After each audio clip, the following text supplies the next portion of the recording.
My name is Brian Jones. I teach second grade in East Harlem. Hi. It should go without saying that if we took the trillions of dollars that are currently being spent on the wars in Iraq and Afghanistan, we could work nothing less than miracles in the lives of the children that I teach and children across this country. We could revolutionize not only education, but childhood itself.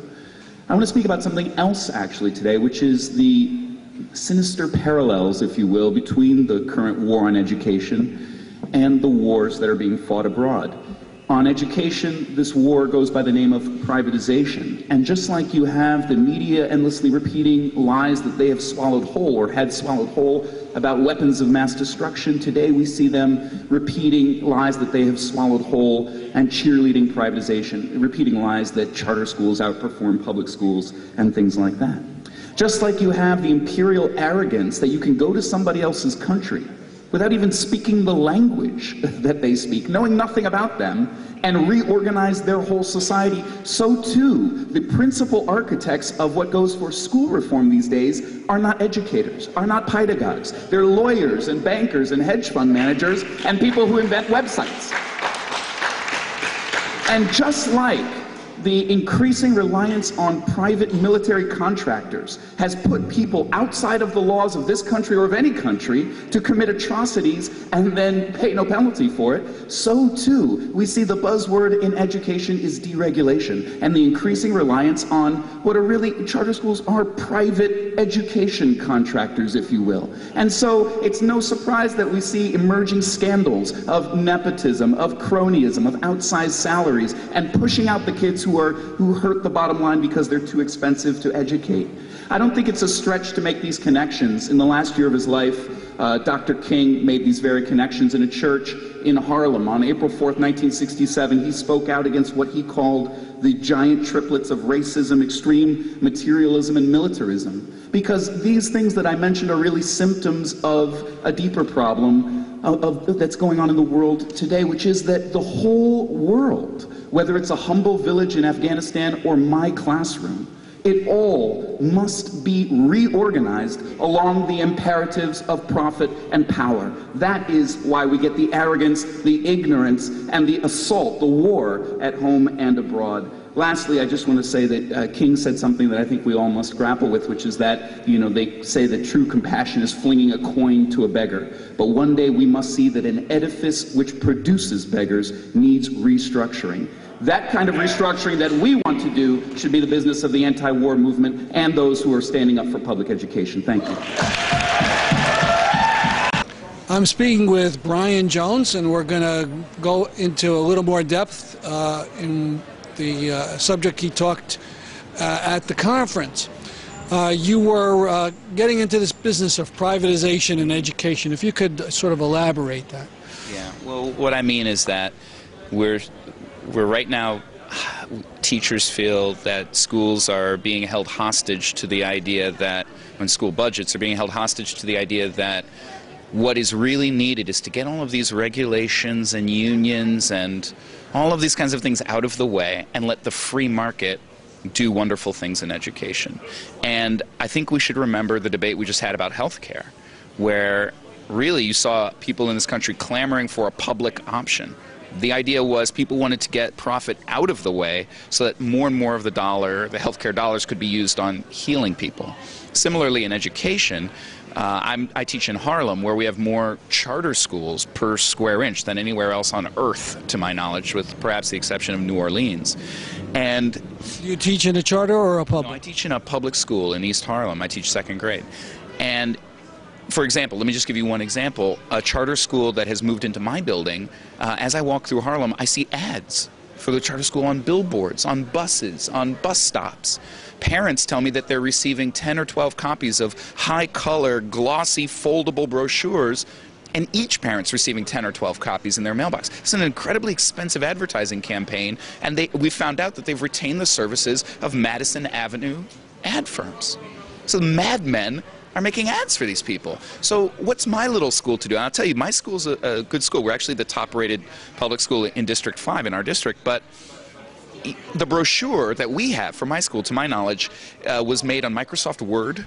And you can get a grainy photocopy of it, on request, but we don't really have them and give them out. I don't think my school should have to open an advertising department. I don't think more and more of our education dollars should be spent on competition between schools. There was fear that these charters would get the best and brightest and leave the special ed kids and so on. Is that happening? Well, the fears have been confirmed. I spoke at NBC did this very pro-charter, pro-privatization summit called Education Nation. I spoke about this at their summit. I went to the summit and I spoke about it. And the people on the panel responded by saying, it's a non-issue. We've looked at the numbers, the same number of kids going to charter schools as going to public schools, as moving from one to the other. It's not a question of raw numbers. It's a question of which kids, as you exactly put. What we're finding, and I find this in my experience every year as a public school teacher, is that usually around, it can be September, October, it can even be November, December, as we get closer to those high-stakes tests that we all live and die by, increasingly, a student will arrive at my door, a student who's been counseled out of a charter school. And we have such students right now in my school, and you can't say that it's a non-issue. It's happening. Students, I'm thinking of one young girl in particular, she's not a behavior problem. It's not really a question of behavior. She's a slow learner. And therefore she's too expensive to educate. Maybe her test scores aren't rising fast enough. So you have kids who've literally won the lottery and then lost it. And that's a real issue. Just one more thing to tell you, the 2008-2009 school year, the Department of Education put out its own accountability report on charters, and it found that charter schools in New York City were outperforming the public schools by test scores, if you take the test scores. But it had also another finding that was very interesting, which was that the kids in the public schools, they moved more. They made greater progress. And so kids in the charter schools scored higher but made less progress. Kids in the public schools scored lower but made more progress. What does that tell you? It tells I'm a little unclear. Moved more in what? In their test scores, in other words. And so I think on a number of different ways, anecdotally, the accountability reports, there's a number of different ways that you see this pattern of charter schools finding a way to make sure that they enroll high-scoring kids, and kids with special needs, kids who are English language learners, kids who need special education are being pushed out the door.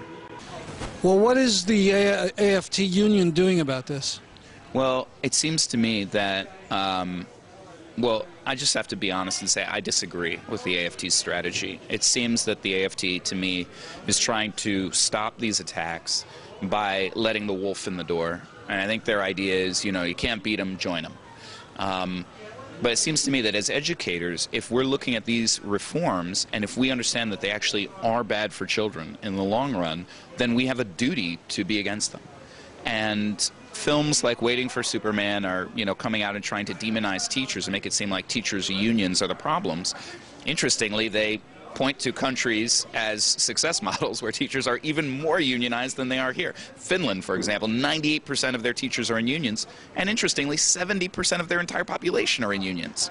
But you notice Finland has 2% poverty, whereas here we have nearly 1 out of every 4 kids, 25%, nearly, kids in the United States are living in poverty.